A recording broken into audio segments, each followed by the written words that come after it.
তো তুই ভালোভাবে যাতে বোঝা যায় কিভাবে ধরছিস। হ্যাঁ এইভাবে উঠাইতে হয়, ঠিক আছে। তিনজন দুইজন লাগি ধরি তবে এটা উঠাইতে হয়। মোটামুটি এই মাছ আসতে না শুরু করে পুরাটা মারা একদম পাও, এই পায়ে কোনো কাজ করে না, ঠিক আছে। পা একবারে কাট, এই যে অপারেশন হয়েছে তাই না, ওই জায়গা দিয়ে এ পাও মোটামুটি এদের ছোঁয়া মারতে গেতা এরম এরম মারলে পরে কোনো ব্যথা মেথা কিচ্ছু নাই, কোনো ব্যথা নাই।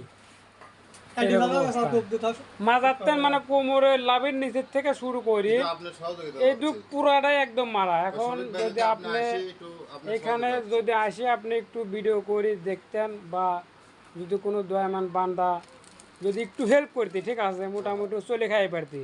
এই যে দোকান মোকান দেখতেছেন, এই যে দোকানে কোনো মাল নাই, কিচ্ছু নাই, ঠিক আছে। এই যে গ্রামবাসী যাই 2-4 টাকা যতটুকু হেল্প করা হয়েছে, এই যে ফ্রিজ মিরিজ এই মোট এলাকার লোনের উপরে, কিস্তির উপরে, ঠিক আছে।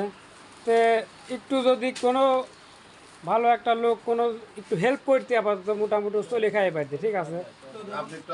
আপনি একটু যদি আসতেন, আসি সরজমিনে যদি আসি দেখি, তারপরে যেটা হয় একটু আপনি আসলে হেল্প হইতো, ঠিক আছে, হেল্প করে পারতেন। আসসালামু আলাইকুম ভাই।